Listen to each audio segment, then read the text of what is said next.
Assalamu alaikum viewers. Welcome back to our next English program.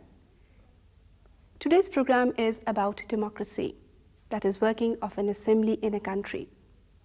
And can you tell me why we have chosen this topic today? Naturally, living in a democratic state means that we must know about democracy, the function of a parliament, the working of a parliament, what is the electoral process. This topic is very interesting and very important since it's been discussed by every young and old in our society these days. But before going into any further detail, I'll just tell you that our program today includes a very informative film about democracy. Watch it very carefully, because after that I'll be asking you questions. And I have a long list of questions today. And the second part is language activity. And today we have pronunciation drill. So keep your notebooks, your pencils ready. Watch the film carefully so that you do not make any mistakes while answering the questions. So over to the film.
Pakistan is a democratic country where people are completely free to speak and write about the problems they face and the way they want them solved.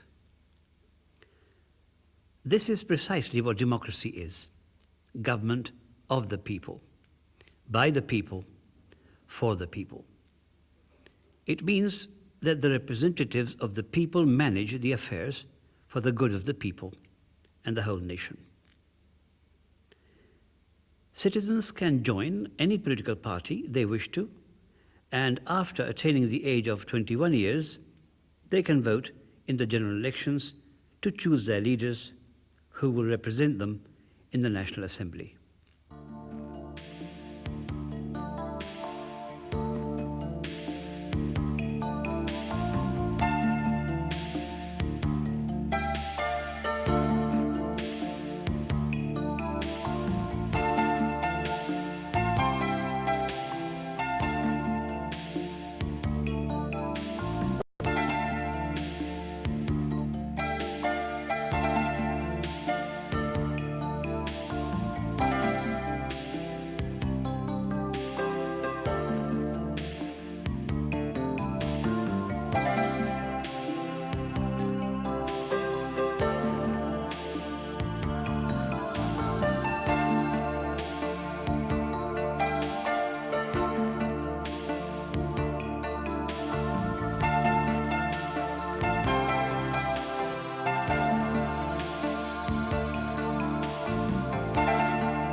Elections for the National Assembly, held every 5 years, are an essential part of democracy. And for this purpose, the whole country is divided into electoral areas called constituencies.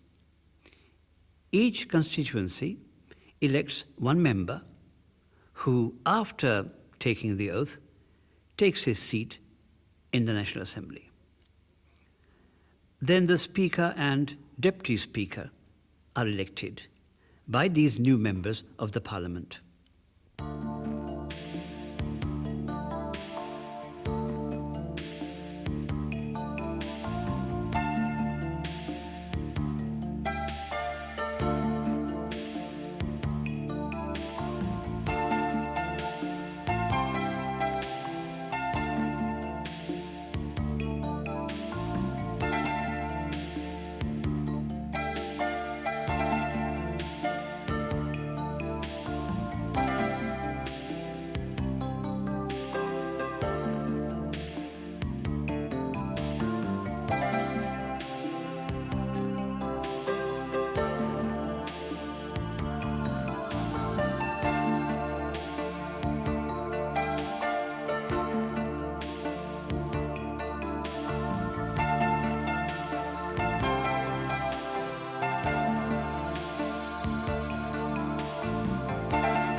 The members of the majority party then elect their leader, who will become the Prime Minister, the head of the government.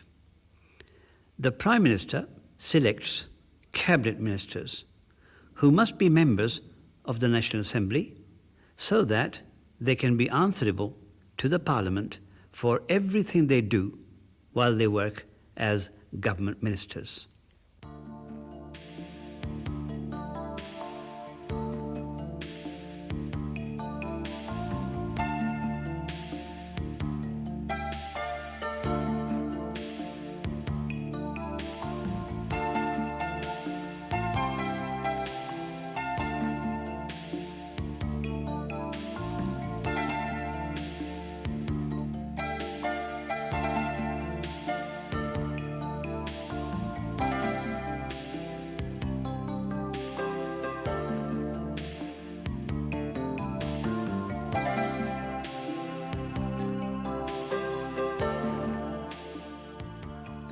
There is a total number of 217 MNAs.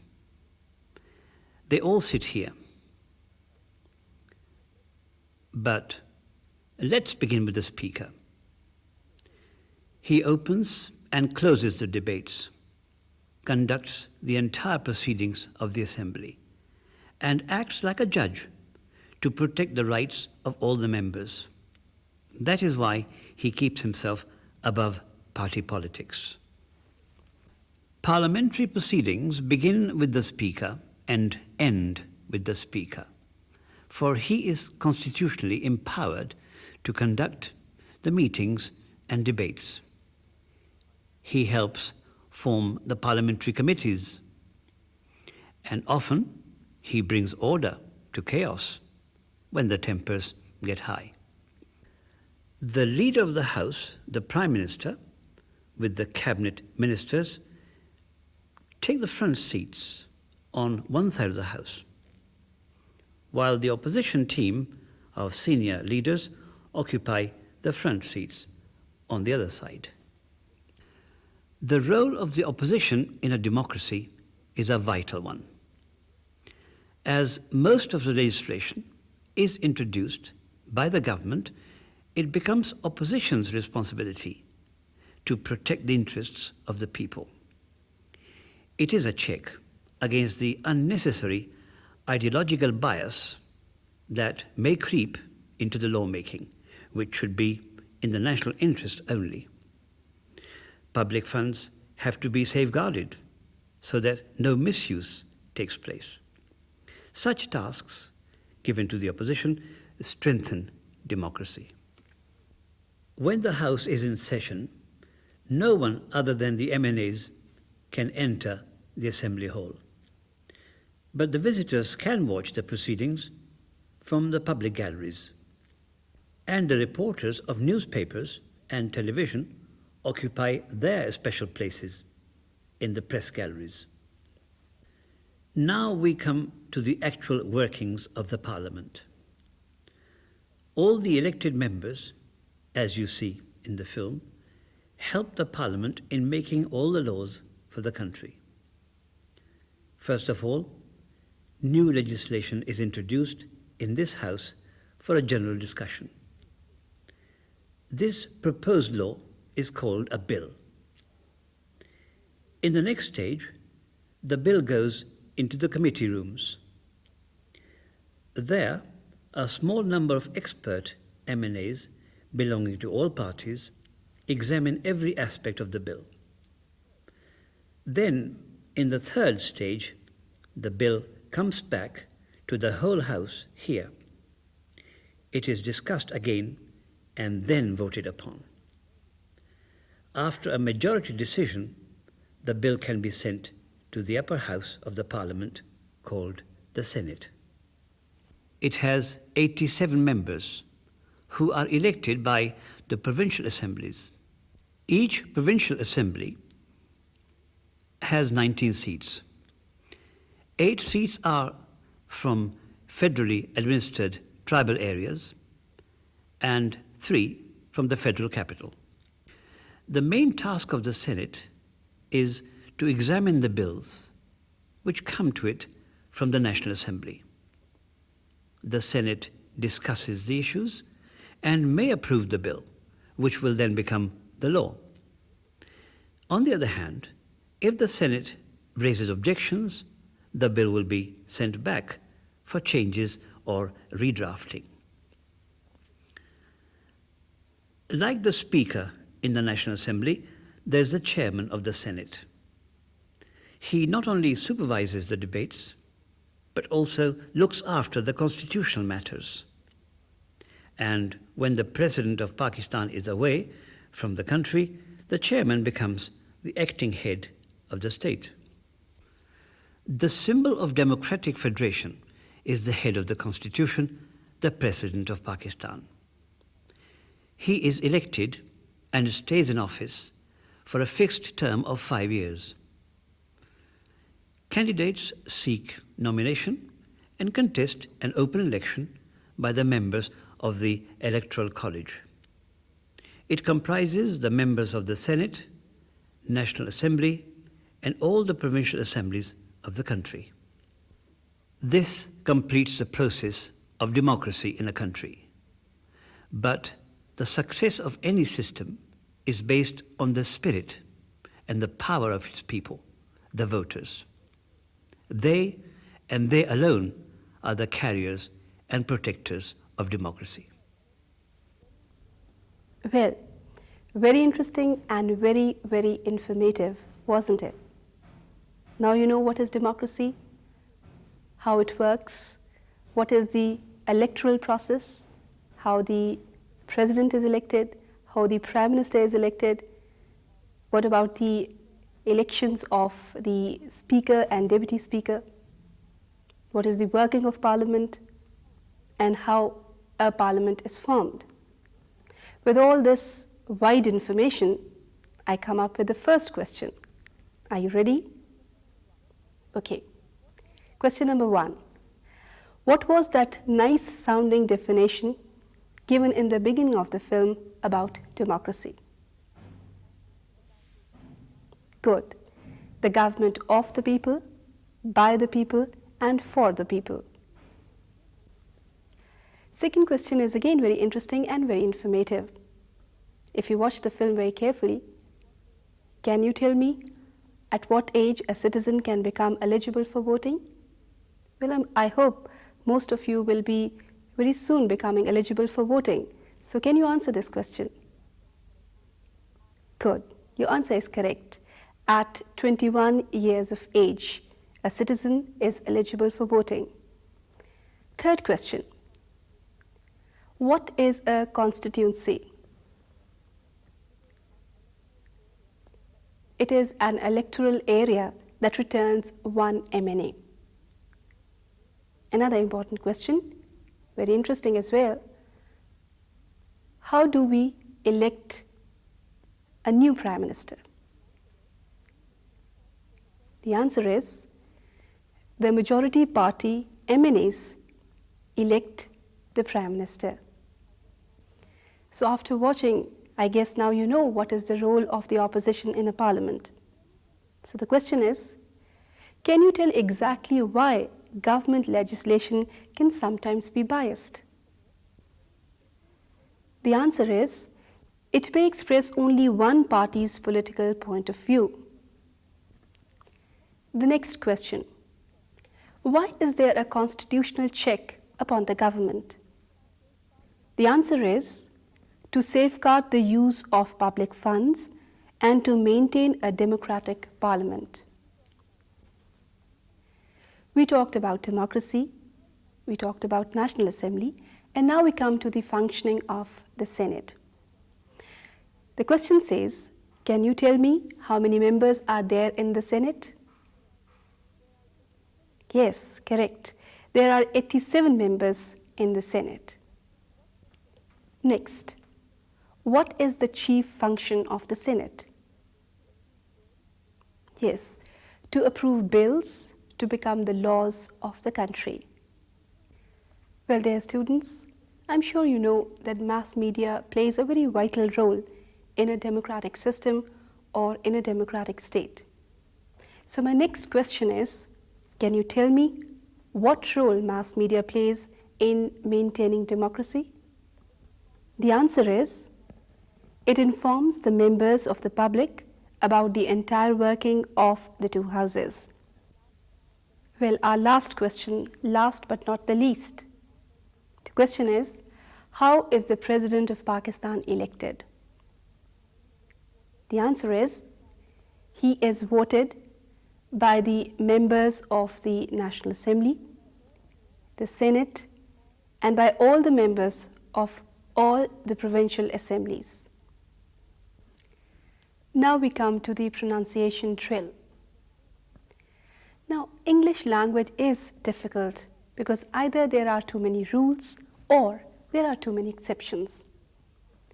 But in this lesson, if we understand how to stress a word, I guess we will have achieved much. So now you will listen to a few English words. You will listen to them carefully first, and then you will repeat once they are repeated. Democrat, democrat, democracy, democracy, democrat, democrat, democracy, democracy, democratic, democratic. There are few more words. Listen to them carefully and then repeat after them. Representative, representative. And now to a word that sounds extremely terrible if mispronounced. Government, government. Constituency, constituency. The next word is Parliament, parliament. Parliamentary, parliamentary. Important, important. Legislation, legislation. Again to our next word. Answerable, answerable. With this, I hope you have come to know the importance of stress in a word. A golden rule. As soon as you come across a new word, try to write it down with the stress, try to learn the correct pronunciation, and then find out the meaning of that word. Democracy, democratic, representative, government, parliamentary, important, answerable, legislation. So with the pronunciation drill, we come to the end of our today's program. But before we say goodbye, as usual, let's quickly revise what we studied today. First portion, as usual, was listening comprehension, in which you had a very informative film about democracy, working of a parliament, function of a parliament, and how the president and the prime minister are elected. The second half was dealing with language activity, and today we learned how to stress a word. So with that, we come to the end of our today's program. Hope to see you next week. Goodbye.